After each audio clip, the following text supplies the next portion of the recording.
বা বাইরের দাম কমায়, মুসলিম কান্ট্রিগুলোতে দাম কমায়, এখানে বাড়ায়, বলে মুনাফেক। আমাদের বাঙালিরা মুনাফেক। দামটা কেন বাড়ে আপনি কি বলতে পারবেন? কিভাবে আনবে বলেন? আর আমাদের ইনকাম কিরকম? ইনকাম তো নাই আমাদের। এই যে আমি এইমাত্র শশা কিনলাম, এটা 100 টাকা ছিল, এখন 60 টাকা দিয়ে নিলাম। এখন বুঝতে পারছেন, মাত্র ঢুকলাম বাজারে আমি। আচ্ছা, এইটা কেন হয়? দাম যে বৃদ্ধি পায় এটা কেন বা কারা করে? তো ভাবা, এটা বাংলাদেশে এই অবস্থাই। বা বাইরের দাম কমায়, মুসলিম কান্ট্রিগুলোতে দাম কমায়, মানুষকে একটা আরাম দেয়, একটু শান্তি দেয়, আর এখানে বাড়ায়, বলে মুনাফেক।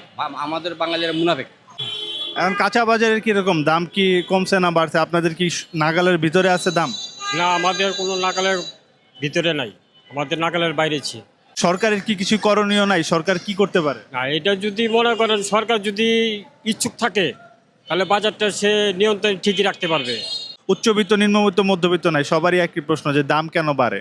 হ্যাঁ। কেন পারে? এই প্রশ্নটা কার কাছে নিবে বলেন? এই প্রশ্নটা যদি আপনাকে বলি দামটা কেন বাড়ে, আপনি কি বলতে পারবেন এটা কেন বাড়ে? এর আগের রমজানের থেকে কি এই রমজানের দাম বেশি নাকি কম? না না, আগে রমজানের থেকে এবার রমজানে মনে করেন যে যে খেজুরটা, দেশি যে খেজুরটা, এই খেজুরটা ছিল আপনার 100 টাকা 200 টাকা কেজি। এই খেজুরটা হয়ে গেছে 300 টাকা কেজি। এই খেজুরটা কেমনে করে খাইবো বলেন? তার ঘরে ফ্যামিলি হলো 5 জন, 5 জনের খেজুর হলো 5টা খেজুর লাগবে। হাফ কেজি খেজুর আনতে গেলে 150 টাকা লাগবে।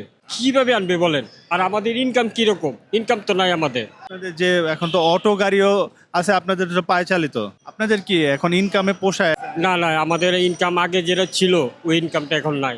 অটো বর্তমানে বাজারে পর্যাপ্ত পরিমাণে অটো, যেটা ভাড়া আছে আপনার 50 টাকা, সেটা আপনার 30 টাকা নিয়ে দৌড় দেয়। কীভাবে পারবো বলেন? না, দাম আগের থেকে অনেক কমছে। আগের থেকে বেচা কেনা এখন কম। রমজানের শুরুতে বেশি ছিল, এখন কম। এখন কমবে, ঈদের আগে বাড়বে কিছু।